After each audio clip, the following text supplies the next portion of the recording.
I'd like to welcome you to the Museum of Visual Materials. My name is Jessica Farley. I am the Director of Education here at the museum. And I'd like to introduce to you tonight Gourmet Chef Cody James of Culinary Adventures Personal Chef Services. Chef Cody James. Good afternoon, ladies and gentlemen. We have a very interesting class for you today. Basically, this is German Day. We've got Schell's Brewery here. You might know them. They own Grain Belt Brewery. We also have some interesting food that we're doing. We're doing a very nice apple cobbler, and then we're doing turkey schnitzel. It's normally done with veal, but we're going to do it with turkey. We're doing some nice spetzels, and then we're going to finish with honey glazed carrots. I'm going to start with the apple cobbler. Now, to begin the cobbler, I'm going to do something a little different because I don't know where my wife put the other piece, but I'm just going to go ahead and peel a little bit of the lemon like so. Just get that zest. I don't mind having the rind in this because we're going to cook it down severely, so it's going to be very tender. And then I've got this beautiful knife here. We're going to take the knife like so, do a quick chop. Now, the reason why I'm doing the dessert first, because it takes the longest to cook. And it's kind of surprising. Most people say, well, why wouldn't you do the entree first? Or if we were doing a salad, do the salad first. But it takes a while to cook, and I don't want to wind up in a situation where we're sitting back waiting for the dessert to get done, because it takes about 45 minutes to cook. Now, we're just going to squeeze lemon juice straight over. And as you can see, I actually removed the seeds with the peeler. Now, I'm just going to peel this apple real quick and then cut it in half first. There's a reason why I'm cutting it in quarters before I peel it. It just makes it a lot easier to do, as you will see.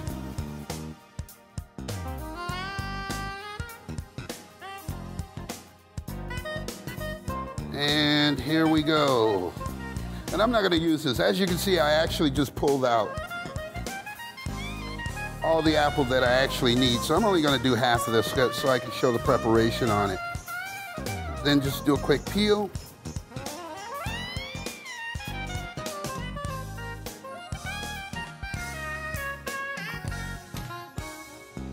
Then we're going to get rid of this. I just added a little cinnamon. Now I'm adding a little bit of vanilla. And then I've got some sugar back here, about half a cup. And then we've got some brown sugar. And I'm gonna go ahead and add that. And it's about, your recipes are for 6. My recipe here is for all of you. So I'm kind of increasing the volume a little bit.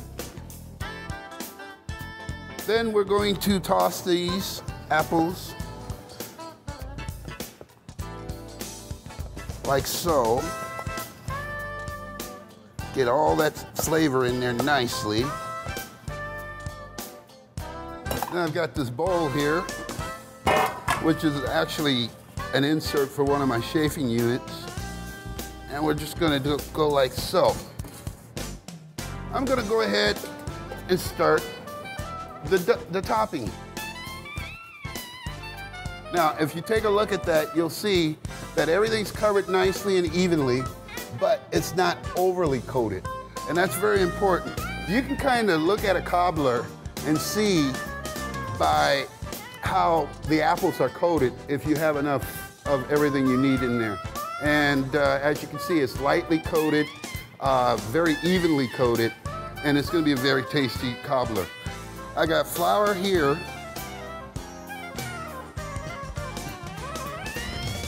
We've got butter. And I'm only using like a half a stick here. Then we're gonna take a little sugar, a little cinnamon. Nice and simple. And a little vanilla again. Now I'm only going with a quarter of a cap full there. And then I'm going to just take a little agua For you who don't speak Spanish, that's kind of like water. And then we're going to just mix this together nicely. Ah, that's a beautiful topping. And go ahead and use your fingers. Get your fingers dirty. That's very important when it comes to food. If you know what it feels like, you know, as far as texture is concerned, you'll be consistent with the product. I'm gonna add a little baking powder. As you can see, I freehand everything. Then I'm gonna mix this up a little bit. Then I'm gonna add the egg. And the reason why I'm adding the egg last is very important. By adding the egg last, I can see exactly where I'm at as far as consistency is concerned, and that's the most important thing to me. Because you want it like a light dough. Then you just mix that through. That's the consistency we're looking for there, okay? Then we're going to I've got my trusty knife, and we're just going to spread this over the top just lightly, like so. And what we're basically doing is each one is going to actually be like a serving. And there we go. There's your basic cobbler going into the oven. The next thing I'm going to do is I'm going to make some spetzels real quick, and then I'm going to bring up Jace with Schell Brewing Company, and he's going to tell us a lot about his company, and then we're going to go ahead and take a trip out to the brewing company, and we're going to have a little fun there. I've got a little bit more flour. What I'm basically doing is a small batch right now, but 1 egg, that's about 1.5 cups of flour, salt,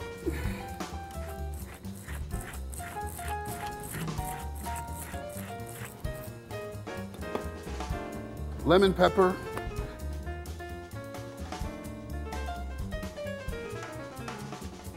then we're going with milk straight in. We're going to beat this down. Now, you just keep moving it until everything is evenly blended. And I'm going to finish this batch later.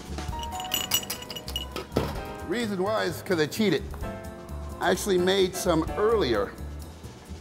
And you just bring this on over like so, and you drop it in the boiling water. And what you're making is little tiny dumplings.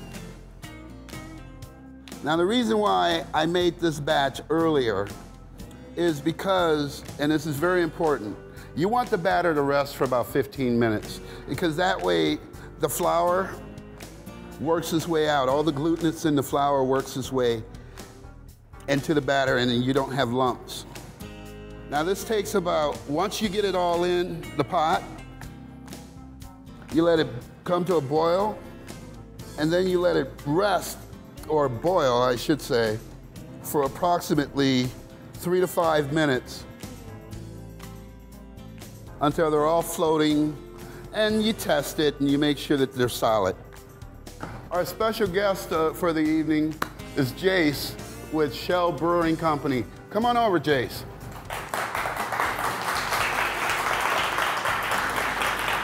Thanks for having me on. Hey, how you doing? I'm doing well. Now, I'm gonna keep working for a minute, but tell us about some of the beers that you brought for us today. Sounds good. A little bit about our company. We're the August Schell Brewing Company. We're the second oldest family-owned brewery in the nation. This year we're celebrating our 150th anniversary, so it's something we're definitely very excited about. We're located in New Ulm, Minnesota, which is about 2.5 hours east of Sioux Falls. It's definitely worth the trip. We do tours year-round. We're located on 30 acres of just beautiful wooded hillside. We have a huge Victorian garden. The Schell Mansion is located on site. You can come check out the whole brewery. We'll take you through. You can see the brew house, our museum, gift shop, and we have a German Rathskeller too. That's where we end our tours and do the samplings. While I pound out this turkey, let's take a tour real quick, and then we'll come back to that. Sounds good. This is the greatest place. It's been here for 150 years. It's been in the same family. Ted Marty, my husband, is the 5th generation. Jace is the 6th generation, and we're hoping that it will continue in the family.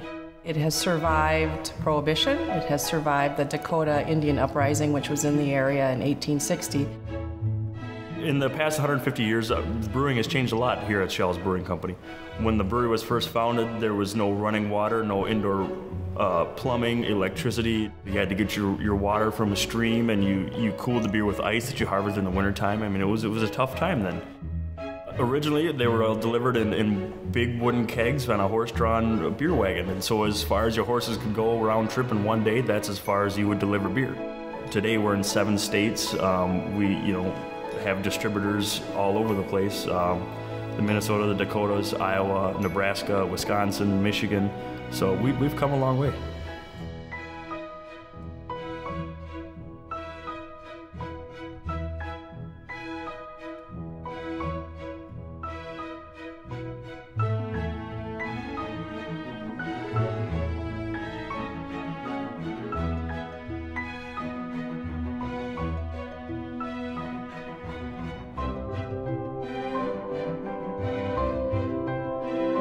The brewing process is constantly changing and evolving. There's so many different factors that go into a taste profile that we want to achieve. Your different water pH, different minerals that are in the water, your malts, your different grains have different protein levels. Your hops, when they were harvested, the amount of alpha acids, the bitterness in the hops, these are all factors that go into your flavor and your alcohol content. When you walk around outside, it's just beautiful. It's set in a terrific location.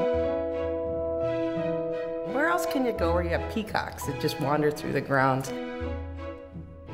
If you want to come out for a great experience, a road trip, by all means, come see us.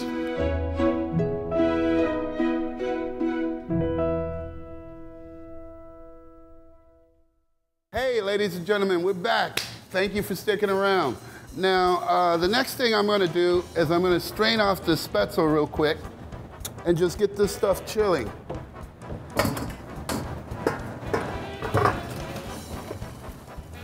And that is beautiful. Now, I'm just going to run some cold water over it and let it go. And now, we're going to make a little egg wash. I'm just going with 1 egg. While we're doing this egg wash, Jace, why don't you tell us about some of the beers you brought that you think will be a good complement for the meals that we're working on? Absolutely. We're a very German brewery, so we specialize in lagers primarily, which is why we're doing the show. So the first beer I'm going to have you try is our 150th anniversary Hopfen Malts. It's a beer we created just specifically for the anniversary. It's a very hop-forward amber lager. We use a lot of German Tettnang hops and some Cascade hops and dry hop it with Tettnang as well. Oh, okay. It's a nice roasty base, solid malty backbone to it. Very crisp, like citrusy hop flavor to it. I think you'll really enjoy it. I'm adding a little bit of Parmesan cheese to the breadcrumbs. Now these are panko breadcrumbs. They're very important that you use panko because they'll stay nice and crisp for you. And of course I gotta have a sip.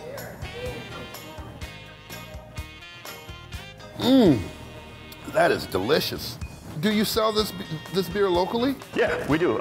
We are distributed in Sioux Falls area through Dakota Beverage, so I know they'll have it at most of your liquor stores and a lot of bars on tap too in town. So next thing I want to do real quick is start the honey glazed carrots.